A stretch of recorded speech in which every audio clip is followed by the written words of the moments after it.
আসসালামু আলাইকুম ওরহমতুল্লাহ। আশা করি সবাই ভালো আছেন। আমি আল্লাহ পাকের ইচ্ছা আপনাদের দোয়ায় আল্লাহ আমাকে অনেক সুস্থ রেখেছে। তো বন্ধুগণ, আজ আমি আপনাদের একটা বিষয় জানাতে এসেছি, সেটা হচ্ছে যে আচ্ছা ধরুন আপনি আজকে সন্ধ্যা ৭টা থেকে আগামীকাল মাগরিব পর্যন্ত অর্থাৎ না খেয়ে থাকলেন। না খেয়ে থাকলে আপনারা তো পানি খাবেন, অন্যান্য খাবার খাবেন না, শুধু পানি খেলেন আর বাকি সময় না খেয়ে থাকলেন অথবা রোজা রাখলেন। তো সেক্ষেত্রে আপনার শরীরে কী পরিবর্তন আসবে?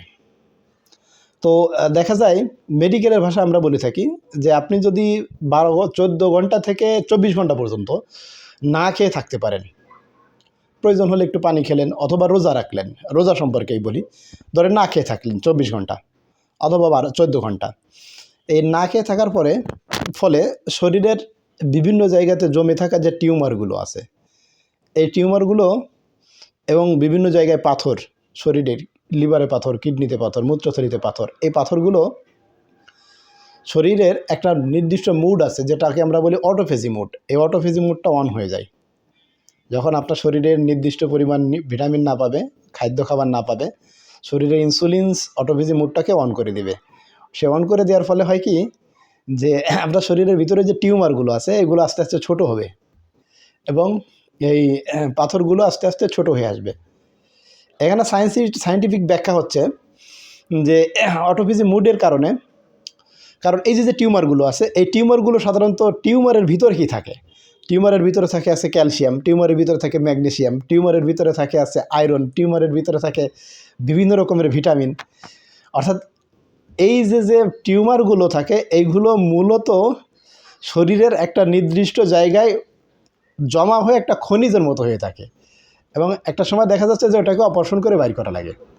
তো আপনি যদি রোজা রাখেন অথবা 14 ঘন্টা পর্যন্ত না খেয়ে থাকেন, পাথরের বিষয় সেম। পাথরও কিন্তু আপনার ওই ক্যালসিয়াম, ম্যাগনেসিয়াম, ফসফরাসিয়াম এইসব পদার্থ দিয়েই গঠিত হয়। তো আপনি যখন 14 ঘন্টা না খেয়ে থাকবেন তখন শরীরে অটোফেজি মুডটা অন হয়ে গিয়ে এগুলোকে ভাঙতে শুরু করবে, আস্তে আস্তে ছোটো হতে থাকবে। তো আলহামদুলিল্লাহ, যাদের শরীরে একাধিক টিউমার আছে, যে আমরা সাধারণত এই টিউমারগুলো থাকে, যদি কারো থেকে থাকে তো সে রোজা রাখার চেষ্টা করবেন। তো দীর্ঘ সময় রোজা রাখেন, একদিন পর একদিন রোজা রাখেন, দেখবেন আলহামদুলিল্লাহ টিউমারগুলো অটোমেটিক ভালো হয়ে গেছে। আর যাদের মূত্রথলিতে পাথর, কিডনিতে পাথর, পিত্তথলিতে পাথর, এই পাথরগুলো আছে, তারাও রোজা রাখার চেষ্টা করবেন। পানি খাবেন, লেবু শরবত খাবেন আর রোজা রাখবেন, না খেয়ে থাকবেন, অটোফেজি মুডগুলো অন রাখবেন। কার্বোহাইড্রেট জাতীয় খাবারগুলো কম খাবেন, বিশেষ করে ভাত, আলু, এই শর্করা জাতীয় খাবারগুলো কম খাবেন। প্রোটিন বেশি খাবেন, নিউট্রিশন এবং প্রোটিনগুলো বেশি খাবেন আর কার্বোহাইড্রেটগুলো কম খাবেন। দেখবেন আপনার এই পাথরগুলো অটোমেটিক চলে যাচ্ছে, আস্তে আস্তে ছোটো হয়ে শরীর অটোফেজি মুড অন করে দিয়ে পাথরগুলো এমনিতেই চলে যাবে। জাযাকাল্লাহু খায়র। সবাই আমার জন্য দোয়া করবেন, ভালো থাকবেন। আসসালামু আলাইকুম ওয়া রাহমাতুল্লাহি ওয়া বারাকাতুহু।